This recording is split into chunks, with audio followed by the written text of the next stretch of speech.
بسم اللہ الرحمن الرحیم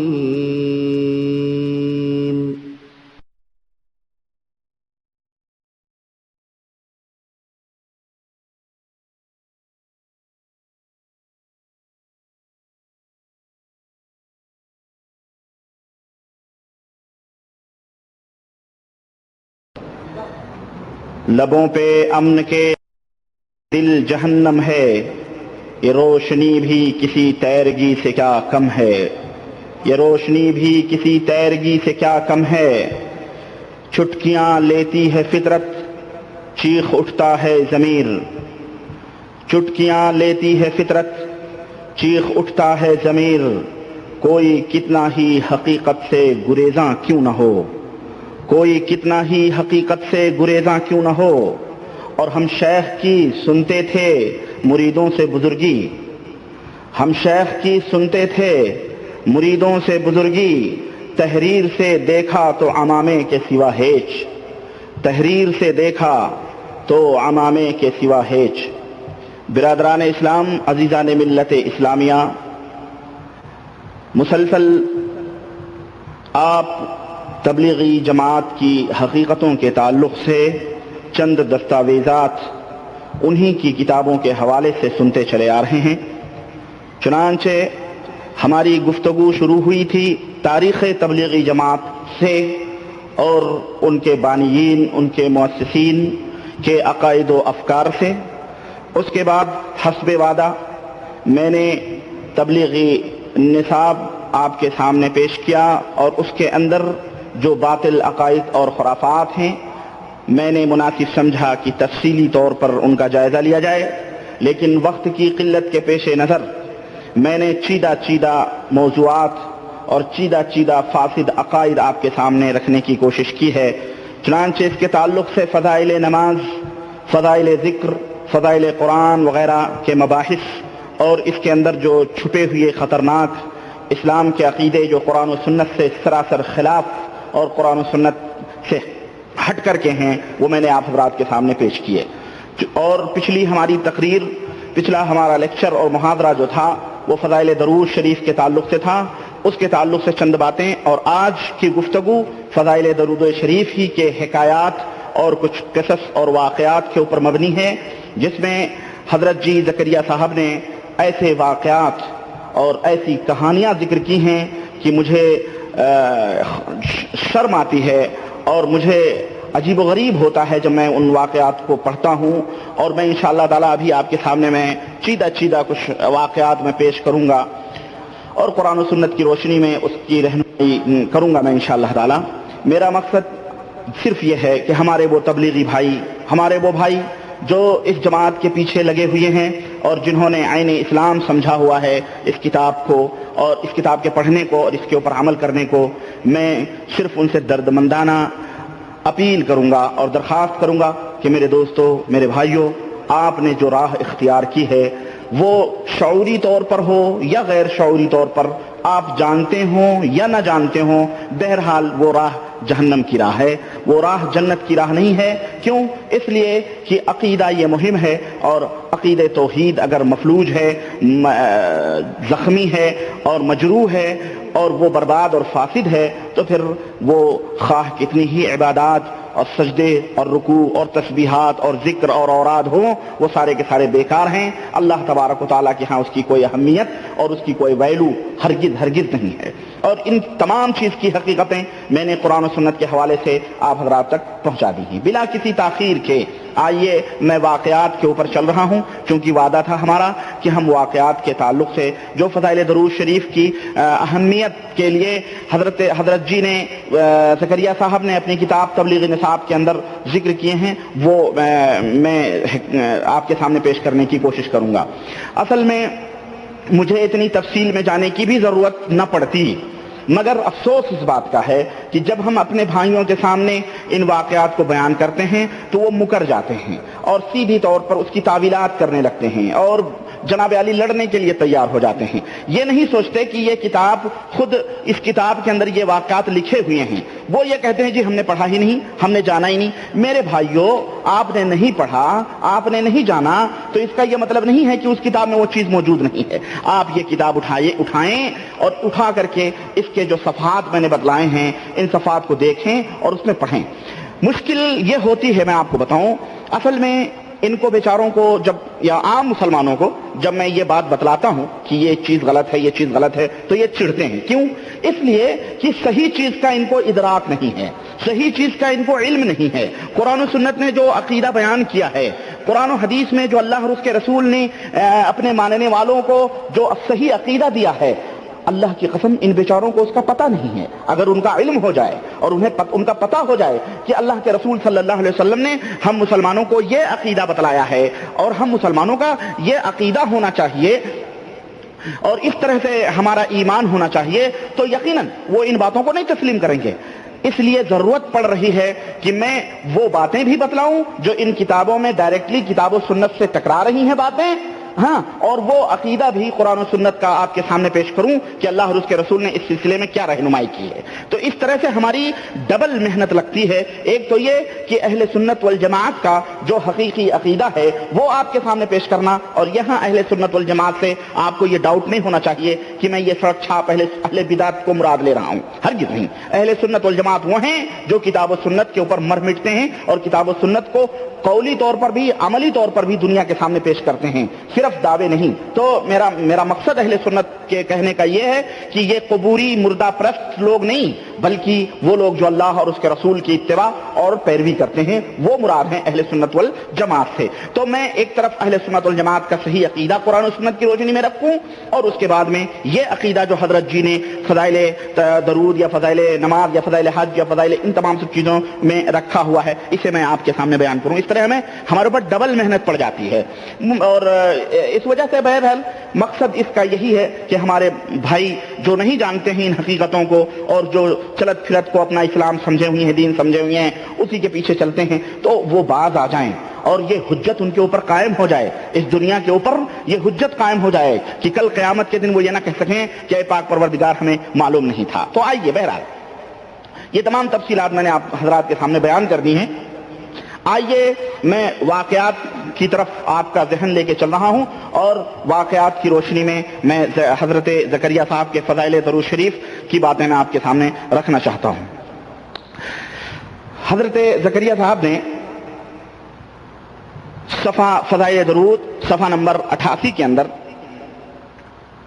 فضائل درود صفحہ نمبر 88 کے اندر روضۃ الاحباب ایک کتاب ہے. یہ میں بتاؤں گا اس کتاب کا لکھنے والا کون ہے وہ بعد میں, پہلے ہی واقعہ سنیں. روضۃ الاحباب کے حوالے سے ایک واقعہ ذکر کیا ہے. کہتے ہیں کہ امام شافعی کے بڑے شاگردوں میں سے ایک امام اسماعیل بن ابراہیم مزنی ہیں.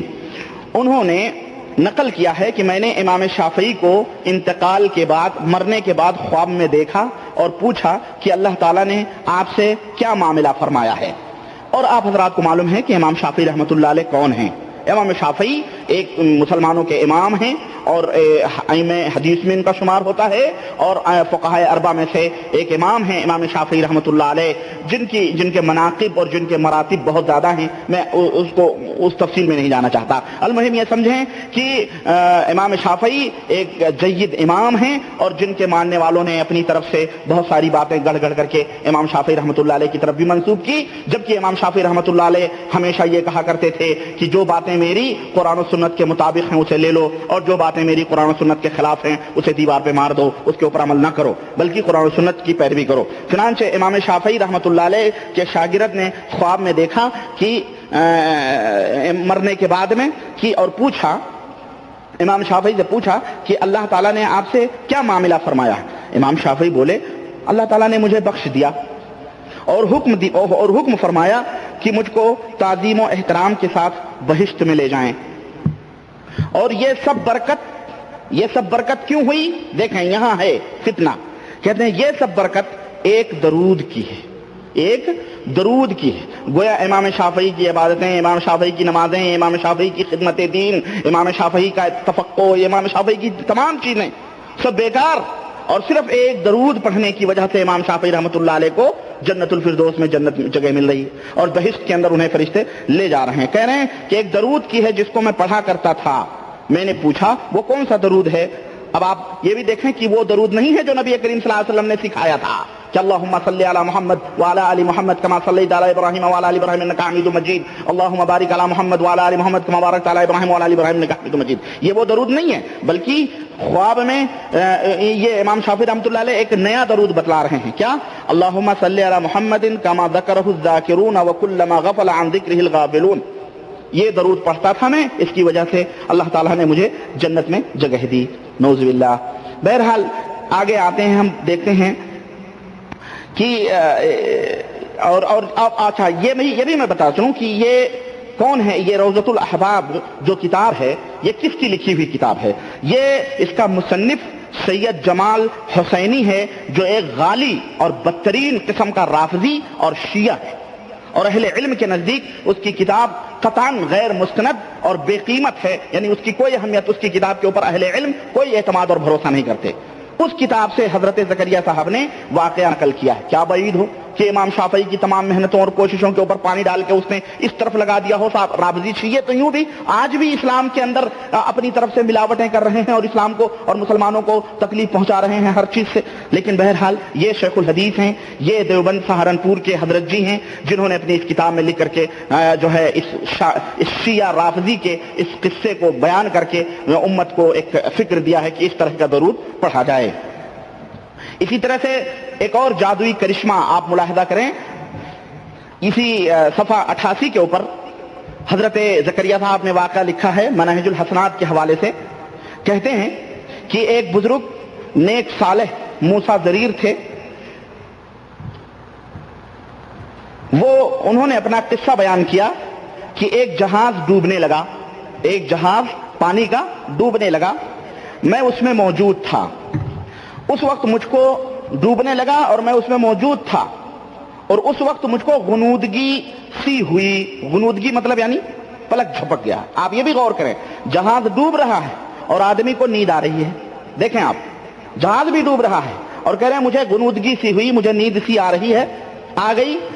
اس حالت میں رسول اللہ صلی اللہ علیہ وسلم نے مجھ کو یہ ورد تعلیم فرما کر ارشاد فرمایا. یعنی ان کو تھوڑی غنودگی ہوئی، جھپکی پلک، اور نبی کریم صلی اللہ علیہ وسلم آ گئے اور ان کو ایک ورد یعنی ایک دعا سکھلائی آپ صلی اللہ علیہ وسلم نے. اور آپ صلی اللہ علیہ وسلم نے ارشاد فرمایا کہ جہاز والے اس کو 1000 بار پڑھیں. یعنی جو جہاز والے ہیں اس ورد کو 1000 بار پڑھیں، پورے جہاز والے. ہنوز 300 بار پر نوبت پہنچی تھی، یعنی ہم لوگوں نے شروع کیا پڑھنے کے لیے، ابھی 300 پر نوبت پہنچی تھی کہ جہاز نے نجات پائی، یعنی جہاز جو ہے ڈوبنے سے بچ گیا. یہ فضائل درود صفحہ نمبر 88 اور پرنٹنگ پریس ادارہ اشاعت دین پرائیویٹ لمیٹڈ دلی کی یہ چھپی ہوئی کتاب جو ہے جہاں ہاؤس حضرت نظام الدین سے چھپی ہوئی یہ کتاب ہے انڈیا کی. آپ ذرا توجہ کریں کہ مصیبتوں میں آدمی کو نیند آتی ہے. جب جہاز ڈوبنے لگا تو وہ حضرت کو اپنے بچنے کی ترکیب کے بجائے ان کو نیند آنے لگی، ان کے اوپر غنودگی طاری ہو گئی. بجائے وہ بزرگ گھبراتے، نجات حاصل کرنے کے لیے کوئی راستہ اپناتے، کوئی تدبیر سوچتے، ان کے اوپر نیند کی سی کیفیت طاری ہو گئی. اچھا، اور ایک بات اور میں بتاؤں، دیکھیں اب یہی وہ بات ہے جو میں جب چھیڑتا ہوں تو ہمارے یہ باتیں تبلیغی جماعت کے ذہنوں میں نہیں آتی، اور عام لوگ ایسے شکاری کے خطرناک شکار سے ناواقف بھی ہیں، اور ناواقف اس لیے ہیں کہ انہیں قرآن و سنت کا صحیح عقیدہ نہیں معلوم ہے بیچاروں، اس لیے وہ گمراہ ہو جاتے ہیں. یہاں پر حضرت زکریا صاحب نبی کریم صلی اللہ علیہ وسلم کے تعلق سے ایک بڑا ہی اہم عقیدہ بتلا رہے ہیں، اور وہ عقیدہ کیا ہے معلوم ہے؟ موجودہ دور کے ان بیچاروں کو جنہیں مردود اور مشرک اور بدعتی اور قبر پرست کہا جاتا ہے، ان لوگوں نے وہ عقیدہ اپنایا ہوا ہے، اور وہ عقیدہ ہے حاضر و ناظر کا عقیدہ. حاضر و ناظر کا عقیدہ، یعنی جہاں کہیں بھی دکھ اور مصیبت آئے نبی کریم صلی اللہ علیہ وسلم وہاں حاضر و ناظر ہوتے ہیں، حاضر و ناظر ہوتے ہیں. تو یہ اور ایک تو یہ کہ نبی کریم صلی اللہ علیہ وسلم حاضر و ناظر، اور دوسرا یہ کہ نبی کریم صلی اللہ علیہ وسلم مرنے کے بعد بھی مشکل کشا ہے. مشکل کشا. اور یہاں تک کہ ان کا ماننے والا اگر کہیں بھی کشتی میں یا کسی بھی دکھ اور مصیبت میں ہو نبی پہنچ جاتے ہیں حضور صلی اللہ علیہ وسلم اور اسے تعلیم فرماتے ہیں, ارشاد فرماتے ہیں. میں سوچنے لگا کہ ہمارے ملکوں میں تو باقاعدے ہمارے ہاں کے علماء, جو علماء برے علماء ہیں, وہ تو یہ کہتے ہیں ادھر میں پیا موری دولت ہے نیا سہارا لگا دو ذرا غوث آدم, اور باقاعدے یہاں تک بتاتے ہیں یا معین الدین چشتی لگا دے پار کشتی, لگا دے پار کشتی. اور باقاعدے جناب علی انہوں نے پوسٹر چھپائے ہوئے ہیں اور کرامتیں لکھی ہوئی ہیں کہ شیخ عبد القادر جیلانی نے 12 برس یا 17 برس کی ڈوبی ہوئی کشتی ہاتھ سے نکال کر کے باہر کر دی. اور تو اور ہے, اوہو مجھے یاد آ گیا, اور تو اور ہے. میں نے آپ حضرات کے سامنے خود, یہ تو بریلویوں کا بیچاروں کا عقیدہ ہے, خود دیوبندی مولویوں کا عقیدہ میں نے ایک دفعہ بتلایا تھا. ایک بزرگ تھے دیوبند کے, شاید مولانا حسین احمد مدنی یا امداد اللہ مہاجر مکی کا واقعہ ہے. اعلیٰ حضرت امداد اللہ مہاجر مکی, جو جس کے مرید حضرت اشرف علی صاحب تھانوی, رشید احمد گنگوہی وغیرہ بھی ہیں, جو شیخ دیوبند مانے جاتے ہیں, جنہیں اعلیٰ حضرت قطب الارشاد, قطب العالم اور غوث اعظم کے نام سے یاد کیا جاتا ہے.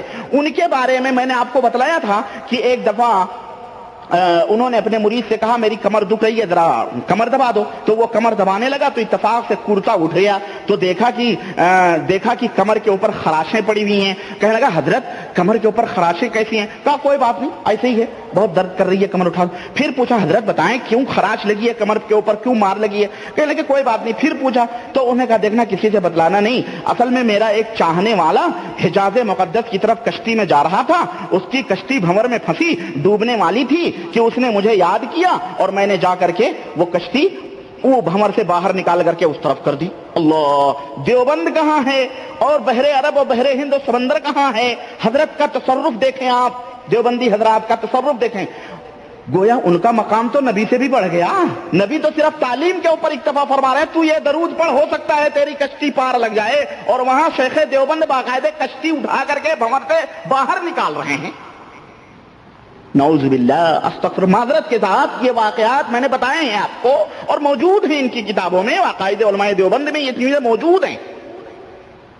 غرض اب میں کیا بتاؤں, گویا حضور تو مشکل کشا اپنی جگہ, 14 صدی کے یہ اعلیٰ حضرت لوگ بھی مشکل کشا, حاجت روا, غیب داں ہیں, دلوں کے وسوسوں کو, دلوں کے سب کچھ پتا ہے. اب دیکھیں نا, یہی عقیدہ بتلا رہے ہیں. اب یہی عقیدہ اگر بریلوی بیچارہ رکھتا ہے تو اس کو کہتے ہیں یہ قبر پرست ہیں, یہ حاضر و ناظر شرک ہے, یہ سراسر کفر ہے, اور یہ تمام سب اسلام کے خلاف عقیدہ ہے. میں پرسوں ایک کیسٹ سن رہا تھا, ابھی میرے پاس موجود ہے, شاید بیگ میں موجود ہو, ادھر حرم کے اندر دیکھیں. بڑی میں جو کوئی بات بولتا ہوں ذمہ داری کی حیثیت سے بولتا ہوں, اگر بغیر ذمہ دارانہ کوئی بات نہیں ہوتی. میرے پاس کیسٹ موجود ہے جو حرم کے اندر درس دیتا ہے, پاکستانی مولوی ہے جس کا نام مکی مولانا مکی کہا جاتا ہے, اور جس کے بارے میں بہت ساری چیزیں مشہور ہیں بدعقیدگی کی. بہرحال اس میں جو ہے بہت ساری باتیں اس نے بیان کی ہیں, حاضر و ناظر کے موضوع پر اس کی کیسٹ ہے, تو اس میں جو ہے بہت ساری باتیں گول مول بھی اس نے کی ہیں. بہرحال لیکن میں اس کی طرف کیا جاؤں, اس نے یہ ثابت کیا ہے کہ حاضر و ناظر کا عقیدہ یہ ہندوؤں کا, کفر کا, کافروں کا عقیدہ ہے, یہ مسلمانوں کا عقیدہ نہیں ہے کہ اللہ کے رسول صلی اللہ علیہ وسلم ہر جگہ حاضر و ناظر ہیں. حضرت زکریا صاحب کے بارے میں ایک کتاب اسی شخص کی, مکی کی, جو آج بھی مدرس ہے حرم کے اندر, اور اللہ توفیق دے مملکے کے اولاد امور کو کہ اس کی تفتیش کریں اور اس کو یہاں سے پاک کریں, تو اسی کی کتاب ہر جگہ عربی میں ایک کتاب لکھی ہے کہ عرفات کے اندر کون کون سی دعا پڑھنی چاہیے. اس کتاب کے اندر لکھا ہے حضرتنا و شیخنا و امامنا زکریا کاندھلوی رحمت اللہ علیہ. ہر جگہ یوسف صاحب کا اپنے دیوبندی مولویوں کے دعاؤں کے حوالے دیا, ان کی کتابوں کے حوالے دیا. میں نے جب اس کو پڑھا تو میں نے سوچا کہ یہ کتاب کیا یہ لوگوں کو تعلیم کے لیے استعمال کر رہا ہے, لکھی ہے اس نے کہ لوگوں کو تعلیم دے, یا اس نے یہ کتاب اس لیے لکھی ہے تاکہ سعودیہ کے علماء کے لوگوں کے ذہنوں میں یہ بٹھائے کہ دیکھو ہمارے دیوبند کے علماء جو تھے, بڑے بڑے کاندھلوی صاحب یا تبلیغی جماعت کے جو امیر ہیں یا فلانے جو امیر ہیں, ان کا یہ عقیدہ, اور انہوں نے بھی عربی میں اتنی بڑی بڑی کتابیں لکھی ہیں, اور دیکھو یہ ان کی یہ تعلیمات ہیں. میں وہ کتاب فائدے سے زیادہ مجھے ایڈورٹائز لگی کہ اپنے بزرگوں کی ایڈورٹائز, امام ہونا, شیخ ہونا. اس مکی کے امام اور اس مکی کے شیخ جو آج بھی حرم کے اندر مدرس ہے, اس شیخ کا عقیدہ دیکھو, ہاں پیر کا عقیدہ دیکھو. اسی لیے میں نے آپ کو پہلے کہا کہ ہم شیخ کی سنتے تھے, مریدوں سے بزرگی, ہم شیخ کی سنتے تھے, یہ مرید ہیں سب, مریدوں سے بزرگی تحریر سے دیکھا تو امامے کے سوا ہیچ، یعنی صرف امامہ ہی ہے، جبہ ہے، بقیہ اندر کیا ہے؟ ڈھول ہے، کھول ہے، کچھ نہیں ہے، خالی ہیں، عقیدہ بدعقیدگی کا ہے۔ یہ دیکھیں نبی کریم حاضر و ناظر ہیں، نبی کریم مشکل کشا ہیں، اور نبی تو نبی رہے، ان کے تو اعلیٰ حضرت حسین احمد مدنی نہیں، یا تو مہاجر مکی امداد اللہ مہاجر مکی بھی جناب علی مشکل کشا ہیں اور بیڑا پار لگاتے ہیں۔ میں سمجھتا ہوں علماء دیوبند کو ہاتھ ملا لینا چاہیے علماء بریلویوں سے، ہے کہ نہیں؟ خامخواہ کی کیوں فتنے پھیلا رہے ہیں امت کے اندر، ان کی مسجدوں کے اوپر غصب کر رہے ہیں، ان کی مسجدوں کو قتل کر رہے ہیں۔ بامبے کے اندر باقاعدہ قتل و غارت گری ہوئی، خون بہایا گیا، تبلیغی جماعت کا آدمی مرا، جو بریلویوں کا آدمی مرا، اور آج باقاعدہ جمعے کے وقت فورس لگائی جاتی ہے تاکہ یہ دونوں فرقے آپس میں ٹکرائیں نہیں۔ اب اس میں ان دونوں کی لڑائیوں میں ہماری مرغی حرام ہو گئی۔ ہمارا کوئی آدمی جا کے پولیسوں سے کہتا بھائی ہمیں اجازت دو تقریر کرنے کے لیے، تو وہ پولیس بامبے کے اندر کیا پوچھتی ہے معلوم ہے؟ تم کون سے فرقے سے ہو؟ تم تبلیغی جماعت کے ہو یا سنی جماعت کے ہو، بریلی جماعت کے؟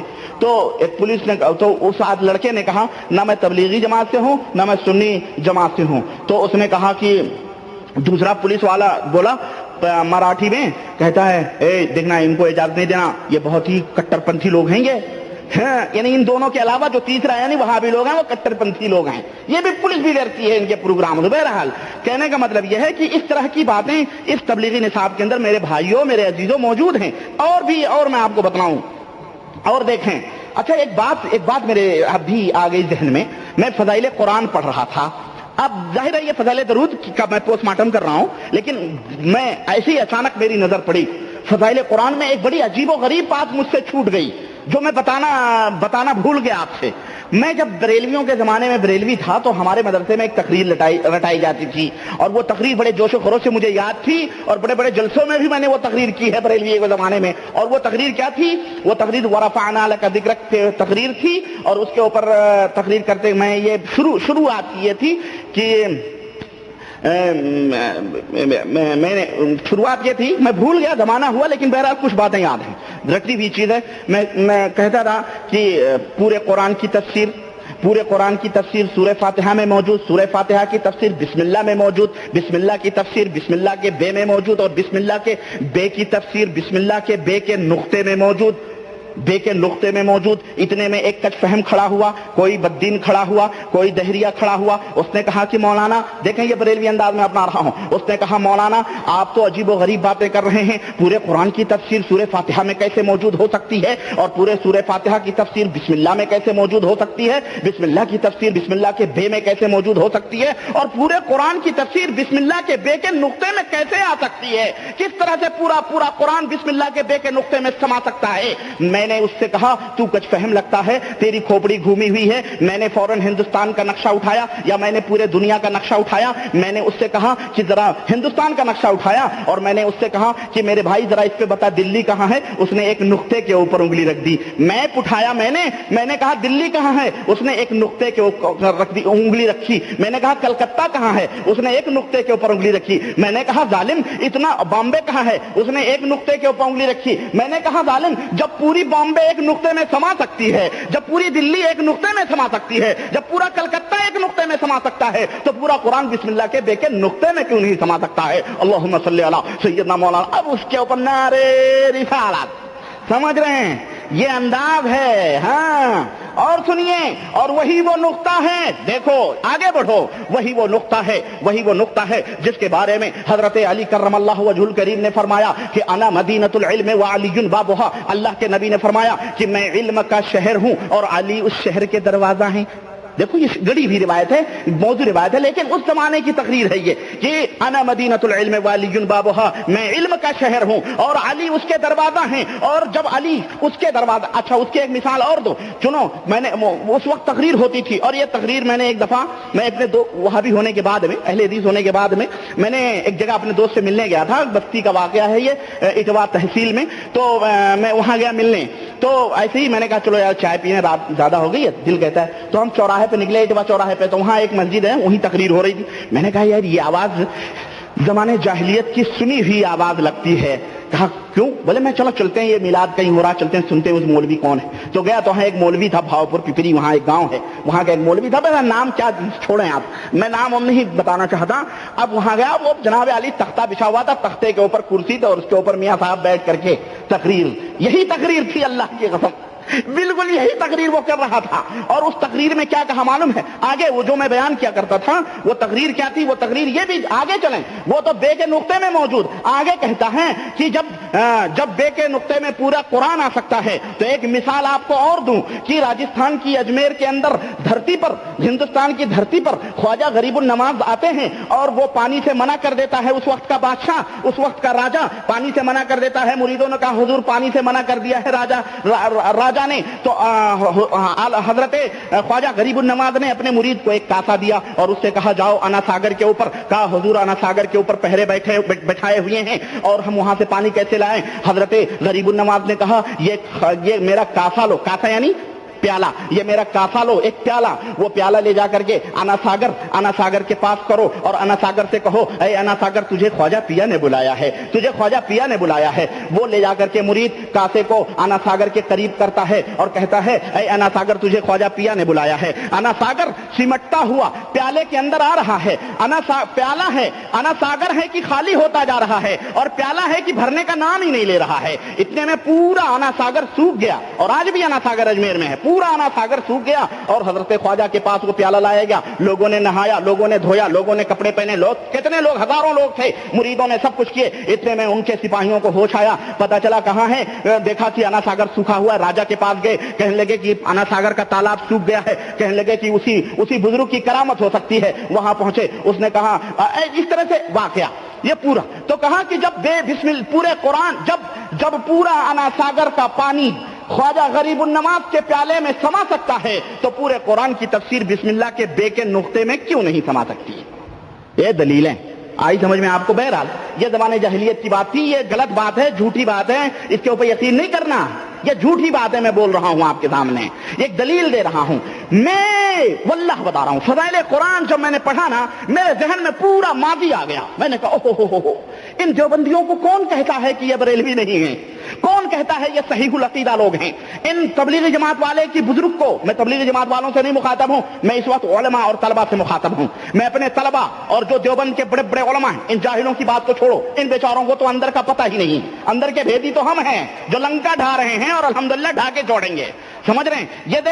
یہ دیکھیں فضائل قرآن اٹھائیں آپ، تبلیغی نصاب فضائل اعمال کے اندر آپ فضائل قرآن اٹھائیں، فضائل قرآن صفحہ نمبر 50، بات لمبی تو نہیں ہو رہی ہے، فضائل قرآن صفحہ نمبر 50 اور صفحہ نمبر 50 کے اوپر حضرت زکریا صاحب نے وہی بات لکھی ہے جو میں کہا کرتا تھا زمانے جاہلیت کے زمانے میں، جو سراسر جھوٹ اور موضوع باتیں ہیں۔ دیکھو لکھتے ہیں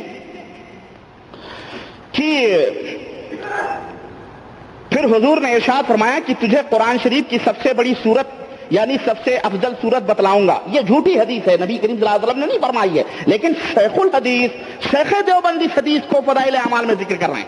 الحمدللہ حضور نے فرمایا کہ وہ الحمدو کی 7 آیتیں ہیں، یہ 7 مثانی ہیں، اور قرآن عظیم بعض صوفیاں سے منقول ہے کہ جو کچھ پہلی کتابوں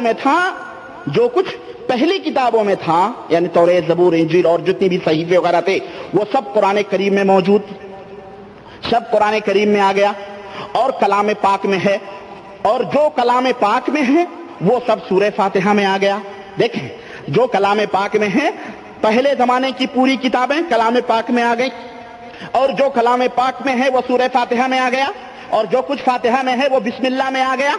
یہ دیکھیں تمہیں کیسے معلوم ہو؟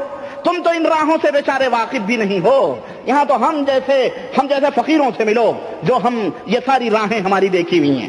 کہتے ہیں جو کچھ فاتحہ میں ہے وہ بسم اللہ میں آ گیا، اور جو بسم اللہ میں ہے وہ اس کی بے میں آ گیا، بسم اللہ کی بے میں آ گیا، اور جو کچھ بسم اللہ کی بے میں ہے اس کے نقطے میں آ گیا۔ اعوذ باللہ، استغفر اللہ۔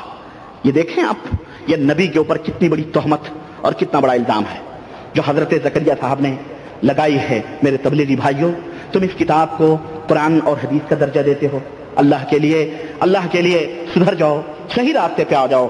سب چلیں، یہ ایک نمونہ تھا جو میں بتا رہا آپ کو کہ اس طرح سے میں کہا کرتا تھا جو میں آپ کو بتلایا. آگے آئیے, میں فضائل درود کے تعلق سے بات کر رہا تھا. حضرت نے ایک واقعہ ذکر کیا ہے فضائل درود کے اندر. فضائل درود صفحہ نمبر 89, 89 آپ کھولیں, صفحہ نمبر 89. اس کے اندر حضرت کہتے ہیں کہ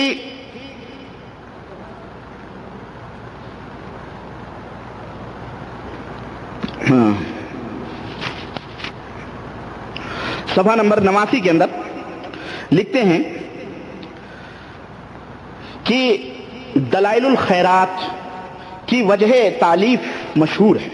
دلائل الخیرات ایک کتاب ہے جس کے اندر شرک و بدعت بھری ہوئی, سمجھ رہے, جس کو سعودیہ کے اندر ممنوع ہے, اس کا لانا سعودیہ میں ممنوع ہے.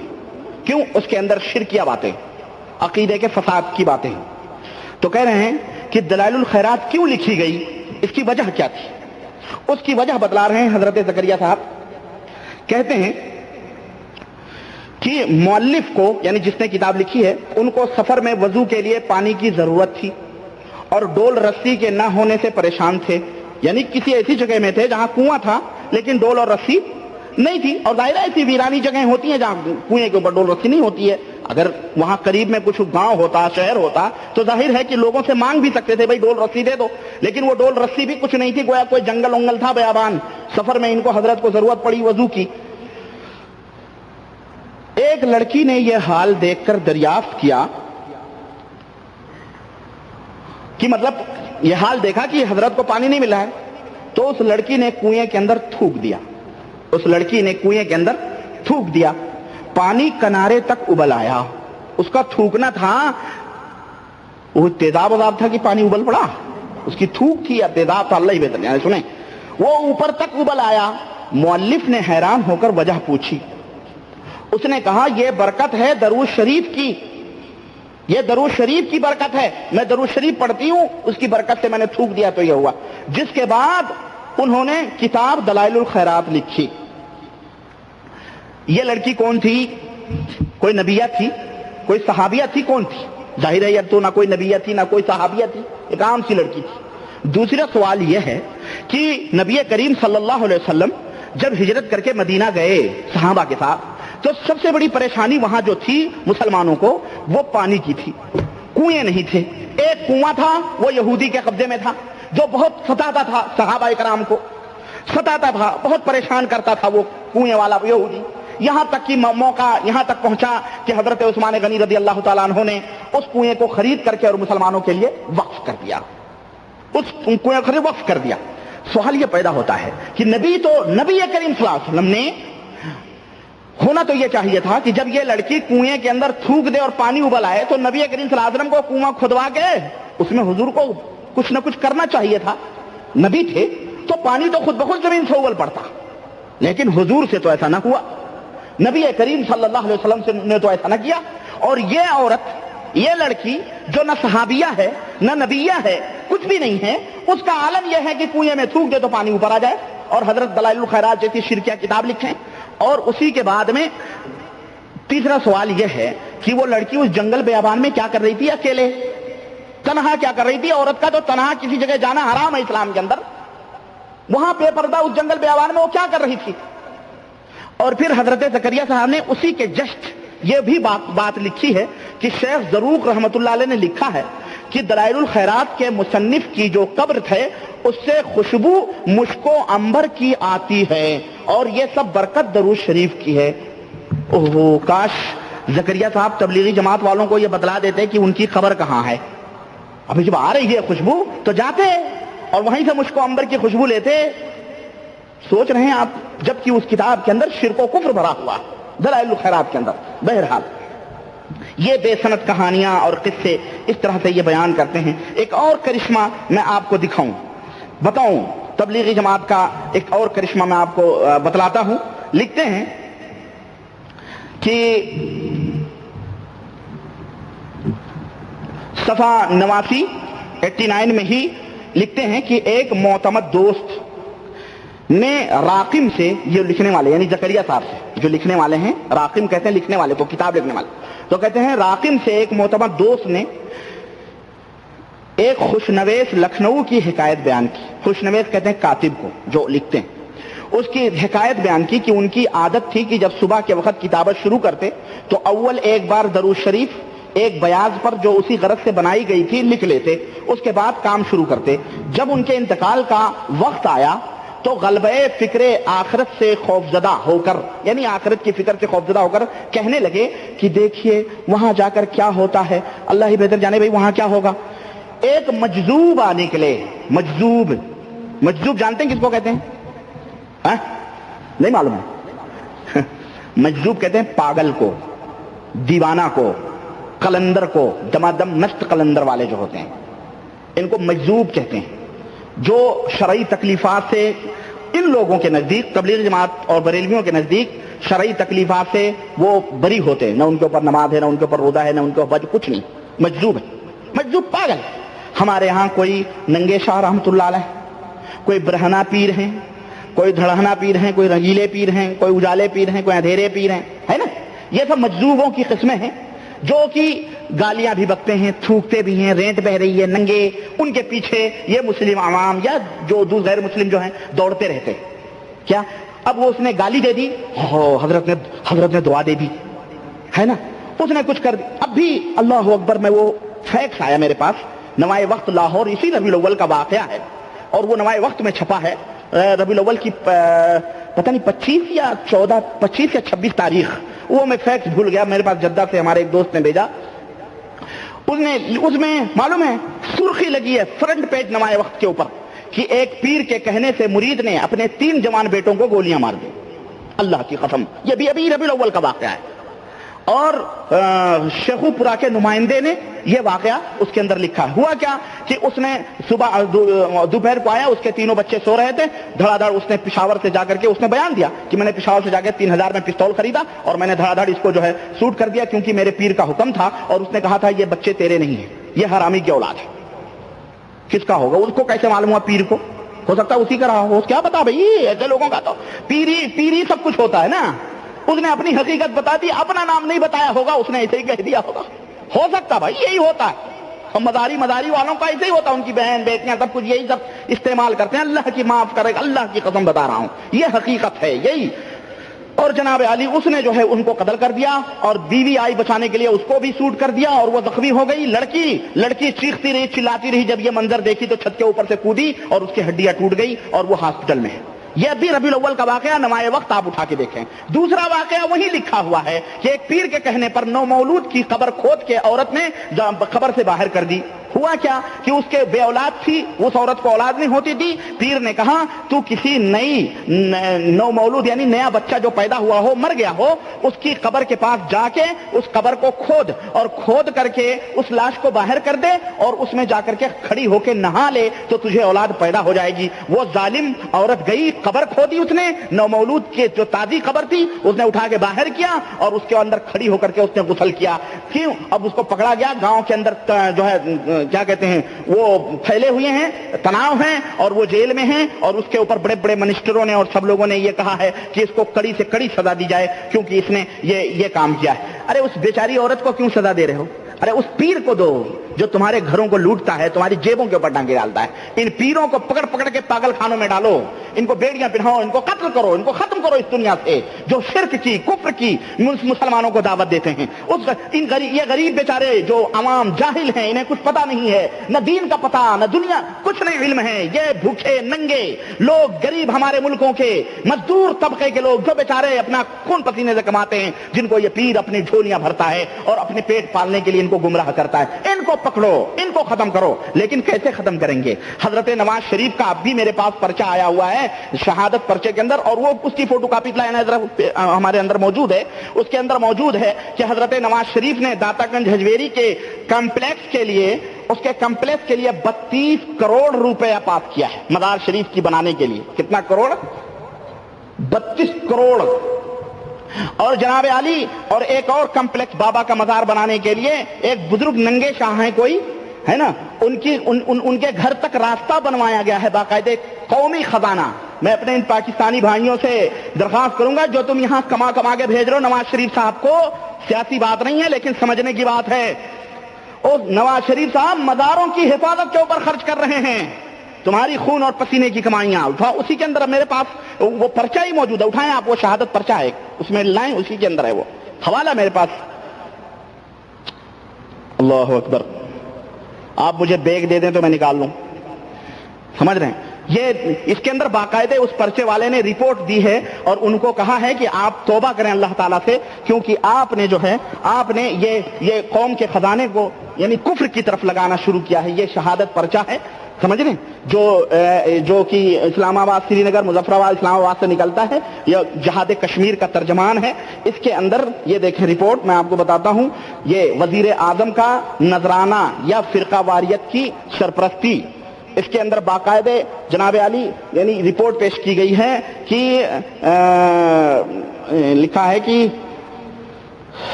دوسری طرف سرکاری طور پر فرقہ واریت کی سرپرستی کی جاتی ہے. وزیر اعظم کو یہ بات یاد رکھنی چاہیے کہ وہ کسی مخصوص فرقے کے ووٹوں سے برسر اقتدار نہیں آئے، بلکہ قوم کے ہر مکتب فکر کی تائید اور حمایت کی ہے. اس لیے فرزندان توحید کو برانگیختہ کرنا اور غضب الہی کو دعوت دینے کے ساتھ وزیر اعظم کے عقائد کا اپنا ذاتی معاملہ ہے، لیکن وہ اپنی ذاتی کمائی سے اگر غیر اللہ کے نام پر خرچ کرتے ہیں تو ان کے گناہ کا معاملہ اللہ کے ساتھ ہے. لیکن انہیں یہ بات فراموش نہیں کرنی چاہیے کہ حکمران قوم کی دولت کا امین ہوتا ہے اور قوم کے سامنے اس دولت کا جواب دہ ہوتا ہے.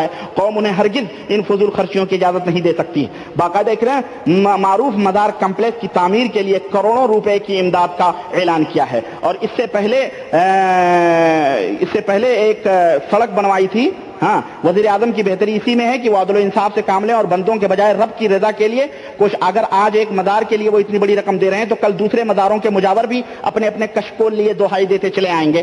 ہاں، اس صورت میں وہ کس مزار پر قوم کو بھیٹ چڑھائیں گے؟ کیا یہ بہتر نہیں ہے کہ وزیر اعظم اور اسی طرح سے یہ لکھیں عوام کو مہنگائی کی چکی میں پیس کر ان کا خون نچوڑ کر ان سے ٹیکس وصول کیے جا رہے ہیں، جبکہ دوسری طرف فضول اور لایانی کاموں میں بے دریغ کروڑوں روپے ضائع کیا جا رہا ہے. اسی طرح سے اس میں لکھا وزیر اعظم اپنے پہلے دور اقتدار میں مانسہرہ کے ایک فقیر جس کے ساتھ انہیں بہت عقیدت ہے اور جس کے بارے میں سننے اور پڑھنے میں آتا ہے کہ وہ اپنے پاس آنے والے ضرورت مندوں کی ڈنڈوں سے تواضع کرتا ہے، وہ پیر اس کے عقیدت مند ہیں وزیر اعظم نواز شریف صاحب. ان کی کٹیا تک سڑک تعمیر کرا کے قوم کے لاکھوں روپے برباد کر چکا ہے. یہ اپنی جیب سے خرچ کر رہے ہیں قوم کی خزانوں کو. ان سے پوچھو کوئی یہ مداروں کے تو جو حکومت خود مداروں کی سرپرستی کرے اور ان کو وہ کرے، وہ بیچارے ان جاہل بیچاروں یہ دیکھیں پرجا ہمارے پاس موجود ہے، اس کا ثبوت ہے. سمجھ رہے ہیں؟ تو ان غریبوں کے کون محافظ ہے سوائے اللہ کے؟ ان کا کوئی محافظ نہیں ہے. مسلمانوں تم خود سدھرو، تم ان مزاروں کو بمبلاسٹ کرو، ان فقیروں پیروں جو بنے ہوئے ہیں دجالاجین، ان سے اس دنیا کو خود صاف کرو. یہ تم حکومتوں کے چکروں میں پڑ کے یہ حکومتیں یہ تمہیں کچھ نہیں دے سکتی ہیں سوائے فقر کے، غربت کے، افلاس کے، ننگا پنی کے. تمہیں کچھ مدد نہیں کر سکتی. تمہارا مدد کرنے والا اللہ ہے، اللہ وحدہ لا شریک ہے، اس کی طرف کرو. تو عرض کرنے کا مطلب یہ ہے میرے عزیز، میرے بھائی، میں کہاں تک چلاؤں اور میں کہاں تک اس امت کو جگانے کے لیے، اس سوئی ہوئی امت کو بیدار کرنے کے لیے مجھے یہ تمام سب کرنا پڑ رہا ہے. ورنہ اللہ کی قسم بڑا ایزی معاملہ تھا سدھارنے کا. لیکن امت ایسے دلدل میں پھنسی ہوئی ہے، زناکاری، شراب خوری، بدکاری، یہ تمام سب چیزیں تو کوئی معنی نہیں رکھتی. کیوں؟ یہ سب کرنے والا وہ سمجھتا ہے کہ یہ حرام ہے، پھر بھی وہ کر رہا ہے. لیکن شرک اور کفر اور بدعت ایک ایسی چیز ہے، ایک ایسی لعنت ہے کہ جس کا کرنے والا یہ سوچتا ہے کہ میں دین کا کام کر رہا ہوں. یہ سب سے بڑی بری بیماری ہے. اس لیے اس کو مٹانا یہ سب سے پہلا فریضہ ہونا چاہیے. بہرحال لکھ رہے ہیں کہ مجذوب کا واقعہ جائے تو میں نے کہا مجذوب جو ہوتا ہے ایسے ہی ڈنڈے چھا پنڈے چھا ایسے ہوتے ہیں. چنانچہ انہوں نے کیا کیا، کہا کہ آخرت کی فکر میں وہ رونے. تو ایک مجذوب نے کیا کہا، کون سا صفحہ ہے بھائی؟ 89. مجذوب وہاں آ کے نکلا اور اس نے کہا، وہ کہنے لگے کہ بابا کیوں گھبراتا ہے؟ وہ بیاض یعنی وہ نام اعمال، بیاض مطلب نام اعمال، وہ بیاض جو وہ بیاض سرکار میں پیش ہے، یعنی سرکار دو جہاں صلی اللہ علیہ وسلم کے دربار میں وہ بیاض پیش ہے اور اس پر سواد بن رہے ہیں، یعنی نجات کی تحریر نبی کریم صلی اللہ علیہ وسلم منعقد کر رہے ہیں۔ سوچیں لکھنؤ کے اندر یہ مجذوب بیٹھ کر کے عالم برزخ میں نبی کریم صلی اللہ علیہ وسلم کے، یا مدینے کے اندر جو عالم برزخ میں نبی کریم صلی اللہ علیہ وسلم کے اندر جو کے سامنے جو اس کاتب کا نام اعمال پیش ہوا، پوری خبر رکھتا ہے یہ ننگا جھڑنگا مجذوب، پاگل، مجنون، دیوانہ، قلندر۔ یہ دیکھیں آپ، یہ ہمارے زکریا صاحب کیا بتلانا چاہتے ہیں۔ میں آپ سب لوگوں کی عدالت میں اس کو پیش کر رہا ہوں، اس کتاب کو، قرآن و سنت، اپنے تبلیغی بھائیوں سے، کہ میرے بھائیوں اللہ کی قسم یہ میرے خاندان کے نہیں، میرے ذات برادر کے نہیں، میرا کچھ بھی نہیں ان سے تعلق ہے سوائے اس کے کہ یہ کفریہ اور یہ عقیدہ باطلہ جو انہوں نے کتابوں میں لکھی ہیں، یہ میں آپ کے لیے کھول کے بیان کر رہا ہوں۔ میں تو سدھر چکا ہوں الحمدللہ ان کتابوں کو پڑھ کر کے۔ آپ بھی آنکھیں کھولو اور خود اپنی آنکھوں سے دیکھو، سوچیں اس پاگل کے کہنے پر یہ تمام سب چیزیں ہو رہی ہیں۔ اور دیکھیں ایک اور کرشمہ میں آپ کو بتلاؤں،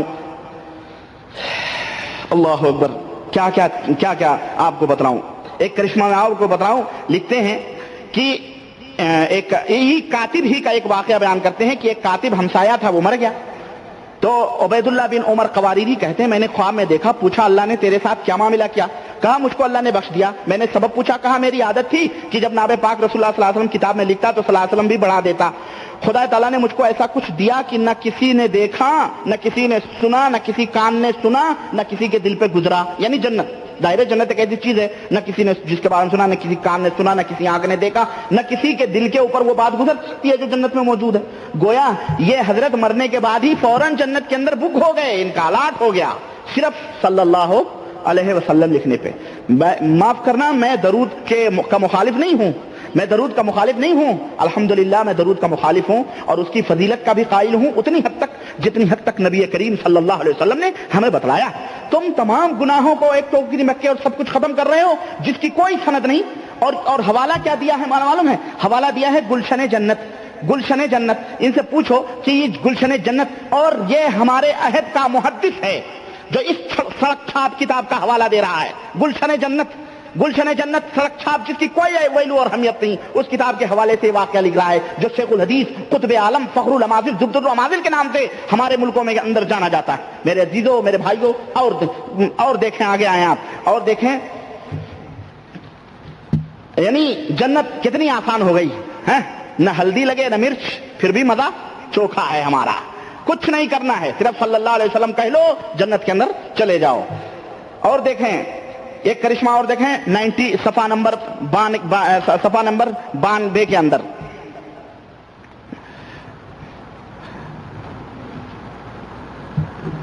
صفحہ نمبر 92، ہاں، اس کے اندر لکھتے ہیں کہ ایک شخص تھا جس کا نام مستح، وہ اپنی زندگی میں دین کے اعتبار سے بہت بے پرواہ اور بے باک تھا، یعنی گنہگار تھا، بدکار تھا، بے پرواہ تھا، کچھ نہیں، گناہ ہونا کی کوئی وہ نہیں کرتا تھا، وہ پاپی تھا۔ وہ مر گیا۔ میں نے اس سے پوچھا کہ اللہ تعالیٰ نے کیا معاملہ کیا؟ اس نے کہا اللہ تعالیٰ نے میری مغفرت فرما دی۔ میں نے پوچھا یہ کس عمل سے یہ کام ہوا؟ اس نے کہا میں ایک محدث کی خدمت میں حدیث نقل کر رہا تھا، استاد نے درود شریف پڑھا، میں نے بھی ان کے ساتھ بہت آواز سے درود پڑھا، میری آواز سن کر سب مجلس والوں نے درود پڑھا، اللہ تعالیٰ نے اس وقت ساری مجلس والوں کی مغفرت فرما دی۔ ایک بار درود پڑھا اس نے، پورے پاپی تھا، بدکار تھا، گنہگار تھا، سب کچھ اس کا معاف۔ اسی طرح کہتے ہیں کہ ایک واقعہ اور لکھا ہوا ہے کہ ایک بزرگ کہتے ہیں میرا پڑوسی تھا، گنہگار تھا، اس کو بار بار توبہ کی تاکید کرتا مگر وہ نہیں کرتا تھا۔ جب وہ مر گیا تو میں نے اس کو جنت میں دیکھا، پاپی گنہگار کو جنت میں دیکھا۔ اچھا، اس سے پوچھا کہ تو اس مرتبے پر کیسے پہنچا؟ اس نے کہا ایک محدث کی مجلس میں تھا، انہوں نے یہ کہا کہ جو شخص نبی پر زور سے درود پڑھے اس کے لیے جنت واجب، میں نے آواز سے درود پڑھا اور اس پر لوگوں نے بھی پڑھا اور اس پر ہم سب کی مغفرت ہو گئی۔ ایک دفعہ درود پڑھو جنت کے اندر چلے جاؤ، کچھ بھی کرو، زناکاری، بدکاری، سود خوری، سب کچھ آ رہی ہے باتیں۔ تو گویا یہ دیکھیں آپ کس طرح سے حضرت زکریا صاحب اپنے تبلیغی جماعت والوں کو بڑی سستی جنت حاصل کرنے کا سستے فارمولے بتائے جا رہے ہیں کہ یہ کر لو خلاص بقیہ جنت میں پہنچ جاؤ گے۔ اسی طرح سے کہتے ہیں کہ ایک بزرگ نے کہا کہ میرا پڑوسی تھا، بہت گنہگار تھا، ہر وقت شراب کے نشے میں ڈوبا ہوا رہتا تھا، ہر وقت شراب کے نشے میں ڈوبا ہوا رہتا تھا، اس کو دن رات کی بھی خبر نہیں ہوتی تھی۔ ظاہر ہے جس کو دن رات کی خبر نہ ہو وہ نماز پڑھے گا؟ ہاں، دن رات کی بھی خبر نہیں، یعنی نہ نماز کی نہ کچھ بھی، بے نمازی تھا، شرابی تھا، سب کچھ تھا۔ میں اس کو نصیحت کرتا تو وہ سنتا بھی نہیں تھا، میں توبہ کو کہتا تو وہ مانتا بھی نہیں تھا، اور جب وہ مر گیا تو میں نے اس کو خواب میں دیکھا، وہ جنت کے بڑے اونچے مقام پر لباس فاخرہ میں بیٹھا ہوا ہے۔ اوہ ہو، تبلیغی جماعت کے بھائیوں، بڑا اچھا نسخہ زکریا صاحب کی جنت کا ہے یہ۔ کانا دجال بھی آئے گا، قیامت جب قریب آئے گی تو ایک ہاتھ میں جنت ایک ہاتھ میں جہنم دکھائے گا، وہ اس کی جنت ہوگی جو مومنین کے لیے جہنم ہوگی، اور اس کا جہنم ہوگا جو مومنین کے لیے اس کی جنت ہوگی۔ یہ جنت زکریا صاحب بتا رہے ہیں، سنو، سمجھ رہے ہیں، یہ جنت ہے۔ چنانچہ بڑے اعزاز و اکرام میں تھا وہ شخص۔ میں نے اس کو پوچھا کہ بھائی یہ ایسا تجھے کیوں ہوا؟ اس نے وہی محدث کا قصہ بتلایا۔ یہ بھی کسی محدث کے پاس حدیث سن کے اور صلی اللہ علیہ وسلم کہہ لیا تھا، تو اس کی نمازیں وغیرہ سب کچھ اللہ تعالیٰ نے کیا کر دیا؟ معاف کر دیا۔ یہ تم خامخواہ کیوں نماز کی تعلیم کہتے ہو نا؟ ہم نماز کی تعلیم دیتے ہیں لوگوں کو، ٹکر ٹکر بتاتے ہیں نا تبلیغی جماعت والے بھائی، ہم برا تھوڑی کرتے ہیں، ارے ہم مسجد میں ناپاک بے نمازیوں کو نماز کے لیے بلاتے ہیں۔ زکریا صاحب تو کہہ رہے ہیں شراب پیو، زناکاری کرو، بدکاری کرو، بے نمازی رہو، سب کچھ کرو، صلی اللہ علیہ وسلم کہہ لو جنت میں چلے جاؤ۔ تو خامخواہ دنیا کو کیوں گمراہ کر رہے ہو؟ سیدھے کہہ دو نا صلی اللہ علیہ وسلم کہہ لو جاؤ جنت میں چلے گئے۔ ہے کہ نہیں یہی تعلیم؟ یہ اللہ کی تعلیم نہیں ہے، یہ نبی کریم صلی اللہ علیہ وسلم کی بھی تعلیم نہیں ہے، یہ شیخ دیوبند زکریا صاحب کی تعلیم ہے جو اپنی کتاب فضائل درود شریف میں انہوں نے نقل کی ہے۔ اور آگے آئیں، میں آپ کو بتاؤں، یعنی ایک بزرگ تھے، ان کا معاملہ اللہ کے بارگاہ میں پیش ہوا تو کہنے وہ جنت میں چلے گئے، تو ان سے پوچھا بھائی تم کیسے جنت میں چلے گئے؟ بولے فرشتوں نے ہمارے گناہ اور درود شریف جب جوڑنا شروع کیا تو میرا ایک درود شریف آگے بڑھ گیا اور میرے گناہ تھوڑے ہو گئے، تو اللہ تعالیٰ نے کہا اس کو بلا حساب و کتاب جنت میں جانے دو، اس کا حساب و کتاب بھی نہیں ہوگا، یعنی ابھی یوم آخرت آیا ہی نہیں، حساب و کتاب ہوئے نہیں، جنت الاٹ ہو گئی ان کے نام سے۔ سوچ رہے ہیں آپ؟ یہ تبلیغی نصاب فضائل درود صفحہ نمبر 90 کے اندر یہ تمام سب کر رہے ہیں۔ اور جو لوگ بیچارے عبادت کر رہے ہیں، ریاضت کر رہے ہیں، وہ تمنا کیے ہوئے بیٹھے ہیں اللہ تعالیٰ جنت دے دے۔ یہاں تو جنت الاٹ ہو رہی ہے، تبلیغی جماعت والے باقاعدے درود پڑھ کے لے رہے ہیں۔ بھائیو تم کہاں ہو؟ تم عبادتوں میں نمازوں میں بھیڑے ہوئے ہو، نبی کریم صلی اللہ علیہ وسلم کی تعظیم ہوتا، ان کی تعلیم پہ عمل کرتے ہوئے تبلیغی جماعت والے جنت لے رہے ہیں۔ بھائی یہ تعلیم ہے ان بیچارے جاہلوں کو دی جاتی ہے، تو یہ بیچارے تسبیح ڈھکیلتے پھر رہے ہیں، باتیں بھی کر رہے ہیں، تسبیح بھی ڈھکل رہے ہیں، اور جناب علی پوچھو تو کہ دل پڑھ رہا ہے۔ ابے زبان تیری ہم سے بات کر رہی ہے، دل تیرا کہاں ہے؟ نہیں، دل پڑھ رہا ہے، عبادت کر رہا ہے۔ یہ تعلیم ہے تبلیغی نصاب کی۔ اب میں اور آئیں بتاؤں میں آپ کو، اور کرشمے آپ کو دکھاؤں۔ یہ دیکھیں، حضرت آدم کا تقدس بھی اس وقت خطرے میں پڑا ہوا ہے زکریا صاحب کے لکھنے کے حساب سے۔ کون ہے حضرت آدم؟ جن کے سب بیٹے ہیں، ہم سب انہی کے اولاد ہیں نا۔ اللہ تعالیٰ نے جو سب سے بڑے ابو البشر ہیں، وہ کہتے ہیں صفحہ نمبر 91 اٹھائیے آپ، فضائل درود صفحہ نمبر 91، لکھتے ہیں کہ حضرت حوا علیہ السلام جب پیدا ہوئی تو حضرت آدم نے ان پر ہاتھ بڑھانا چاہا۔ دیکھیں، یہ گپ نہیں ہے، یہ گپ تو ہے ہی ہے، لیکن یہ گپ شیخ الحدیث کی ہے، جس کے بارے میں غازی پور کے ایک سید واہیات نے، جو اس کے گاؤں کا نام واڑیات ہے، جس کو میں واہیات کہتا ہوں، اس نے لکھا ہے، ارے تمہیں اہل حدیثوں وہابیوں تمہیں حدیثوں کی گردانیں آتی ہیں، حدیث سمجھنا ہے تو دیوبند کے کسی محدث کے سامنے جا کے حدیث پڑھو۔ یہ حدیث شیخ الحدیث ہے، سنو۔ لکھتے ہیں کہ حوا علیہ السلام پیدا ہوئی جب، تو حضرت آدم نے ان پر ہاتھ بڑھانا چاہا، ملائکہ نے کہا صبر کرو۔ ملائکہ نے کیا کہا؟ صبر کرو بھائی، جب تک نکاح نہ ہو جائے اور مہر نہ ادا کر دو۔ فرشتوں نے کہا اچھا، انہوں نے پوچھا مہر کیا ہے؟ اللہ تعالیٰ نے پیدا، ظاہر ہے دیکھیں یہ حدیث ہے، یہ کیا ہے؟ یہ خرافات ہے۔ یہ کیا ہے؟ اس کو کہتے ہیں گپ، جھوٹ جس کا نہ کوئی سر ہے نہ کوئی پیر۔ کہا مہر کیا ہے؟ کہنے کہ مہر، فرشتوں نے کہا کہ رسول مقبول صلی اللہ علیہ وسلم پر 3 بار درود شریف پڑھنا مہر ہے۔ 3 بار درود شریف پڑھ دو، مہر ہو جائے گی۔ ایک روایت میں ہے کہ 20 بار۔ تبلیغی بھائیوں اپنے مفتی صاحب سے پوچھو کہ یہ تو درود شریف ہے، کیا آپ کے مذہب میں کیا کسی کو قرآن کی تعلیم کے اوپر مہر باندھنا جائز ہے؟ یا یہ کہو کہ 3 دفعہ ہم اپنی بیوی کو درود پڑھ کے سکھا دیں گے، پڑھ دیں گے، تم قاضی صاحب ہمارا نکاح پڑھ دو، وہ قاضی مانے گا دیوبند کا؟ پوچھو ان سے، ارے جو تمہارا عمل نہیں ہے وہ کیوں کتابوں میں تم نوٹ کرتے ہو؟ جو نہ کوئی قرآن ہے نہ کوئی حدیث ہے، اس امت کو کیوں گمراہ کرنے پہ لگے ہوئے ہو؟ اور تبلیغ جماعت کے بھائیوں، آپ کیوں ان کے چکروں میں پڑے ہوئے ہیں؟ یہ دیکھو تم ان کی کیا تعویل کرو گے، کیا بتلاؤ گے ان کو؟ یہ جھوٹی باتیں ہیں۔ اور ایک قاری حنیف کی کیسٹ بھی میں سن رہا تھا، دیوبند کے بڑے بڑے مشہور قاری ہیں بھائی وہ، اور ان کی تقریریں بھی خوب کر کے چلتی ہیں، اور لوگ بھی ہے نا، تو جناب ان میں بھی وہ بھی یہی واقعہ بیان کر رہا تھا۔ دیوبند کے ہر عالم کے زبان پہ یہ واقعہ آپ کو ملے گا۔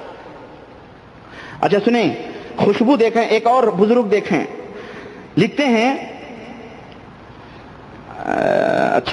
لکھتے ہیں کہ ایک صفحہ 90 کے اوپر اور واقعہ نمبر 13، صفحہ 90 واقعہ نمبر 13، کہتے ہیں کہ ایک مرد صالح نے معمول مقرر کیا تھا کہ ہر رات کو سوتے وقت درود بعدد معین پڑھا کرے گا، یعنی ایک معین مقدار تک درود پڑھے گا، یعنی 50 یا 100 یا 200، یعنی ایک مقررہ عدد۔ ایک رات خواب میں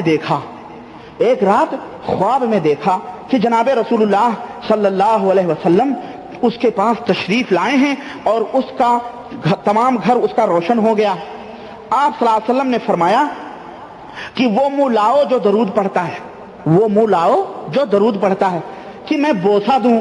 اس شخص نے شرم کی وجہ سے رخسار سامنے کر دیے، گال۔ آپ صلی اللہ علیہ وسلم نے اس کے رخسار پر بوسہ دیا، بعد اس کے وہ بیدار ہو گیا، اس کے بعد وہ کیا ہو گیا؟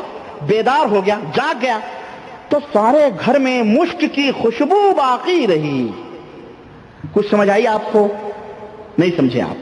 یہ واقعہ ہے، اس کی تفصیل 38 نمبر پہ، واقعہ نمبر 38 پہ حضرت نے لکھا ہے، اور آ رہی ہے اس کی مکمل تفصیل۔ اس میں شاید یہ ہے کہ بیوی کو بھی جگایا اور پتہ نہیں وہ سب ہوا، خوشبو سارے گھر میں مشک کی خوشبو باقی رہی۔ سوال یہ ہے کہ اگر یہ خواب ہوتا، اگر یہ بات خواب کی ہوتی تو قدرے قابل تسلیم میرا جو خواب میں آدمی نے کسی کو 2 لاکھ روپے دیے، جب نیند کھلی تو دیکھا کاغذ بھی نہیں ہے اس کے ہاتھ میں، ہے کہ نہیں؟ خواب ہوتا تو چلو کوئی بات نہیں، لیکن ہفتہ بھر رخسار سے خوشبو آتی رہی، ہفتہ بھر، دوسرے واقعے میں ہے 1 ہفتہ تک رخسار سے خوشبو آتی رہی۔ اور ظاہر ہے کہ جب ہفتہ بھر رخسار سے خوشبو آتی رہی تو اس کا مطلب یہ ہے کہ آپ صلی اللہ علیہ وسلم بذات خود تشریف لائے تھے، یہی تو ہوگا نا، کہ ہواؤں نے خوشبو چھوڑنے سے خوشبو پہنچ جائے گی۔ حضور آئے اور آ کے اس کے گال پہ پپی لے کے گئے، اور 1 ہفتے تک وہ خوشبو اس کے درود پڑھنے والے کے اوپر باقی رہی۔ یہ کیا ہے؟ یہ کہاں بلا رہے ہو نبی کریم صلی اللہ علیہ وسلم کو بھائی؟ اگر خواب کی بات ہوتی تو خواب میں کوئی چیز سامنے نہیں ہوتی، ہاتھ میں نہیں آتی، حقیقت نہیں ہوتا خواب، لیکن یہاں پر باقاعدہ 1 ہفتے، کیا کریں، کیا بتائیں آپ کو؟ وہی پھر شعر آتا ہے کہ یہ ہم شیخ کی سنتے تھے مریدوں سے بزرگی، تحریر سے دیکھا تو امامے کے سوا امامے کے سوا کچھ بھی نہیں ہے۔ اور آگے آئیں، یہ دیکھیں روٹی کی کہانی میں سناؤں زکریا صاحب کی زبانی، روٹی کی کہانی دیکھیں، صفحہ نمبر 112، کہاں تک کہانیاں سناؤں؟ صفحہ نمبر 112 آپ اٹھائیں، تبلیغی نصاب فضائل درود شریف، صفحہ نمبر 112 اور قصہ نمبر 48۔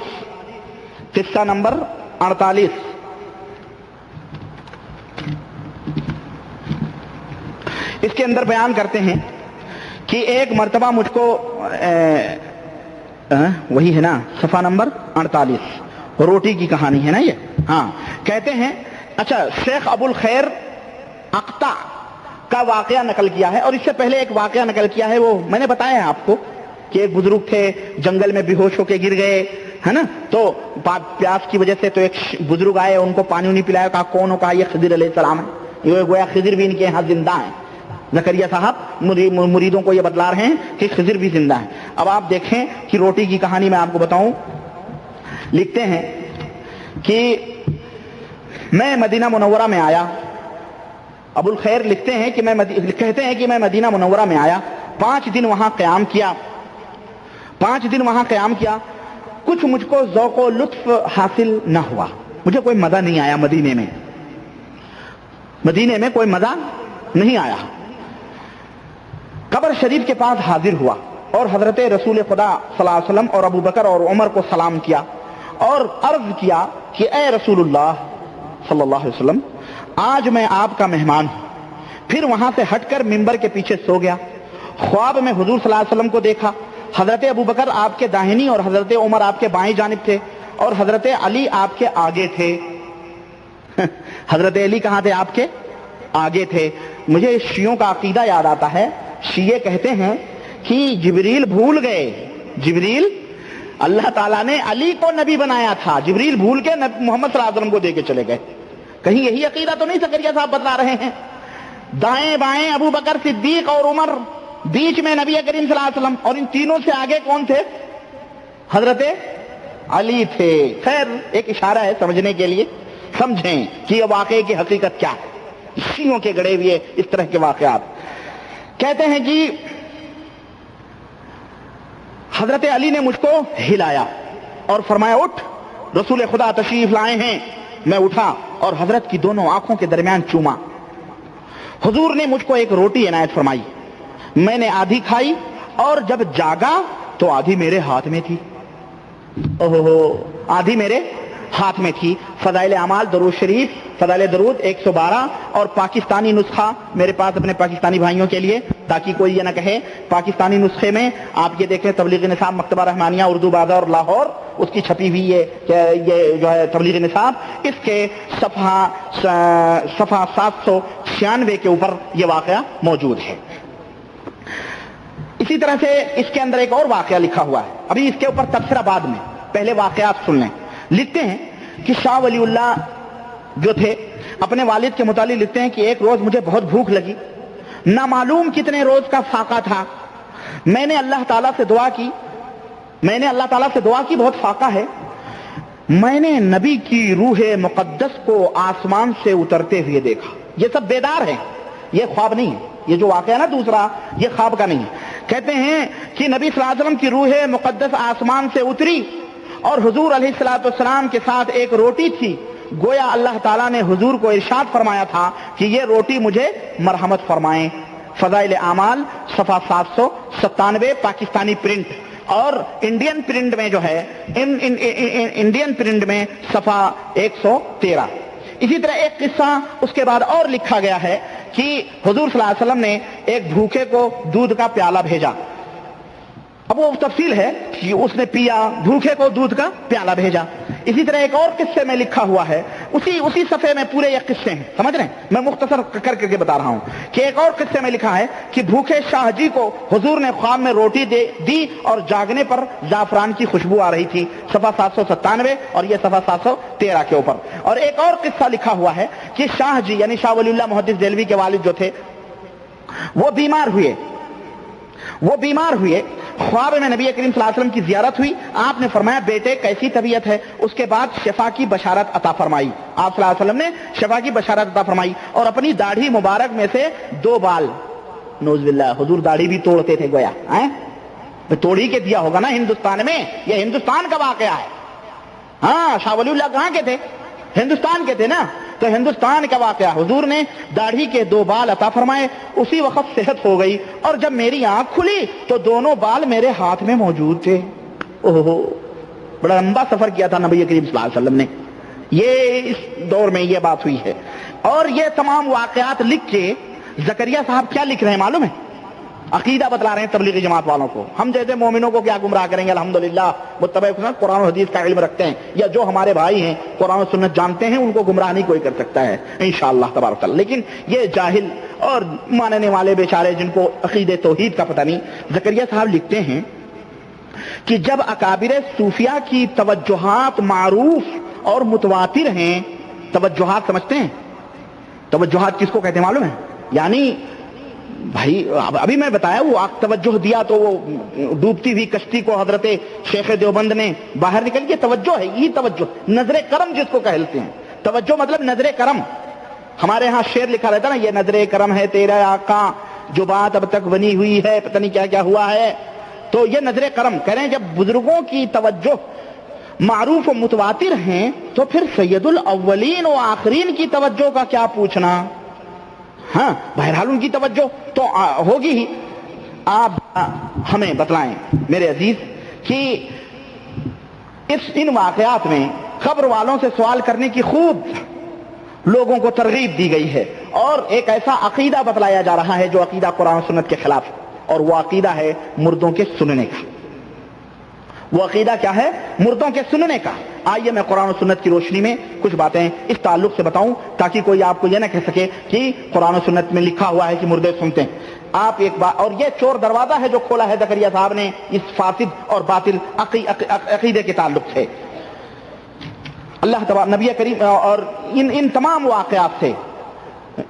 واقعات سے جو بات کھل کر کے ہمارے سامنے آتی ہے وہ یہ ہے کہ نمبر ایک عقیدہ تبلیغی جماعت والوں کا، نمبر ایک نبی کریم صلی اللہ علیہ وسلم اپنی قبر پہ آنے والے ضرورت مندوں کی ضرورت کو جانتے ہیں اور ضرورتیں بھی پوری کرتے ہیں.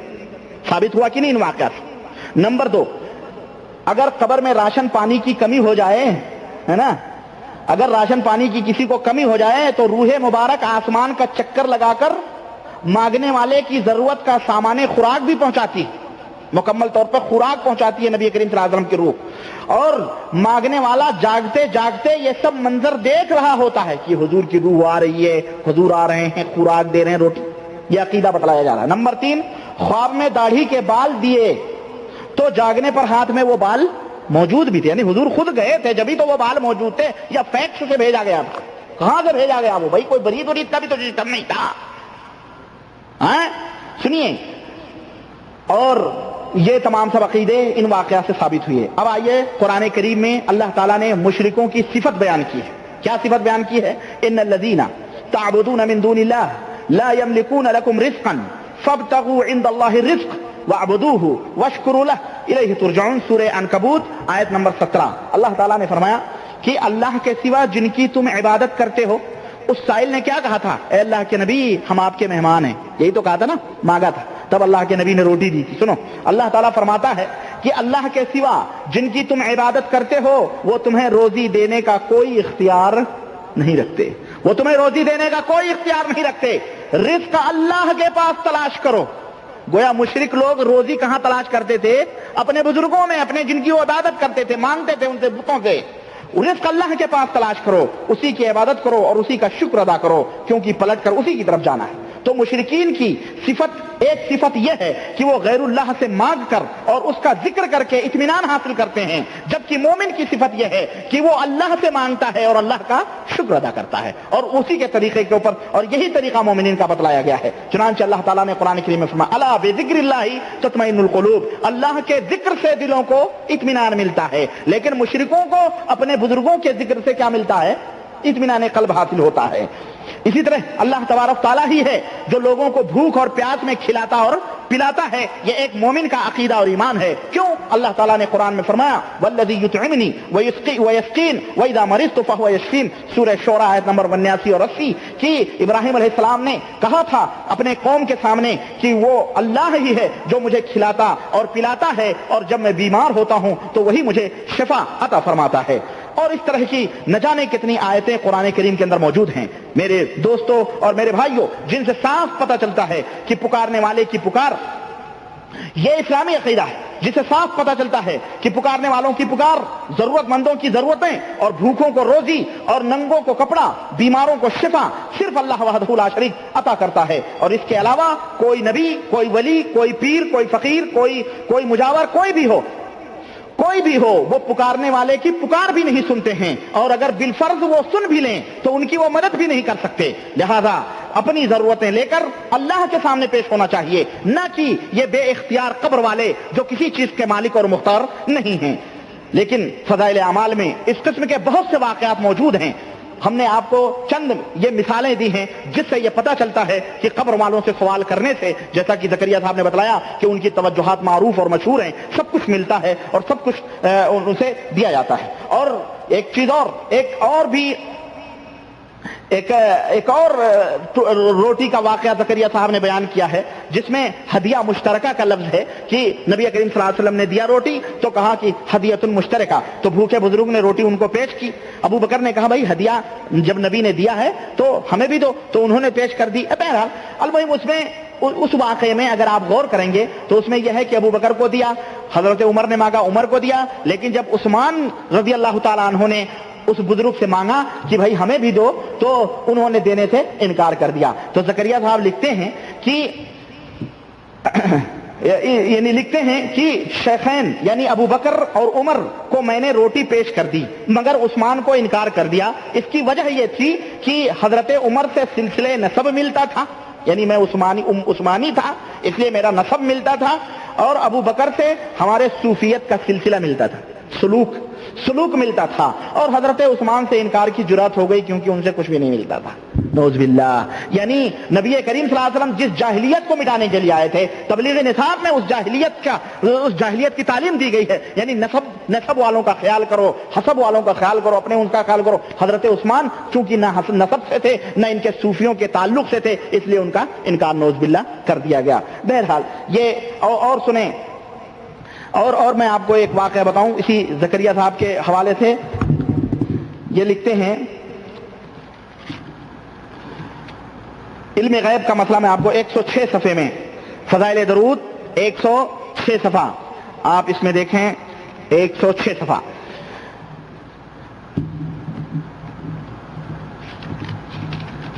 سب سے پہلے یہ چیز آپ سمجھ لیں کہ علم غیب ہم نے کئی دفعہ بتلایا ہے, یہ صرف اللہ وحدہ لا شریک کو ہے, اللہ کے سوا کوئی غیب نہیں جانتا. اور ایک آیت کریمہ اس کے لیے کافی ہے.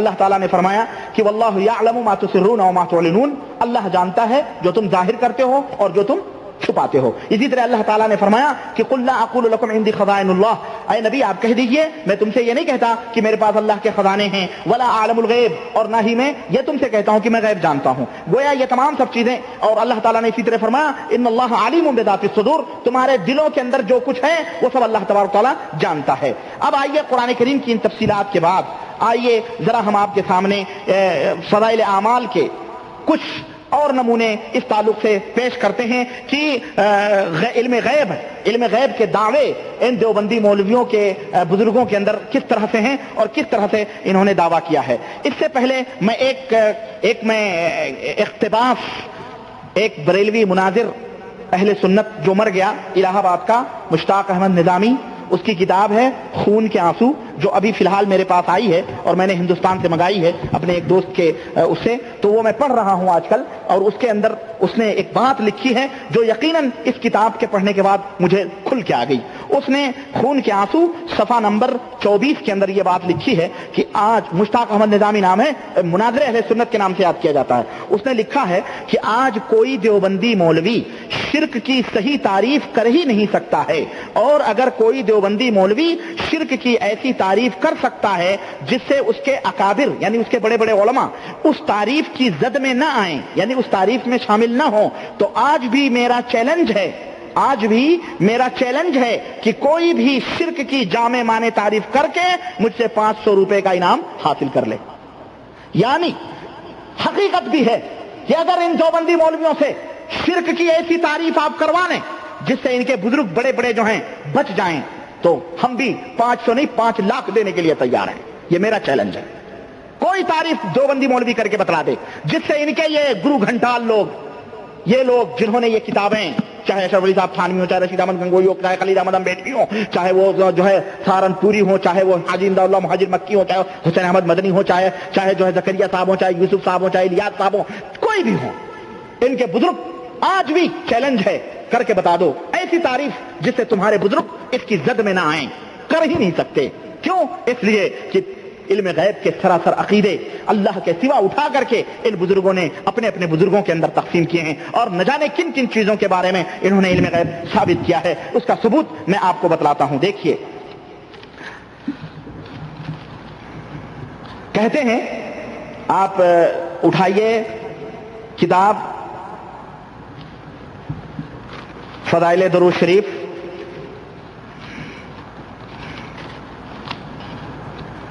فضائل درود شریف صفحہ نمبر 106. اس کے اندر لکھتے ہیں کہ بڑے واقعات ہیں اس کے اندر.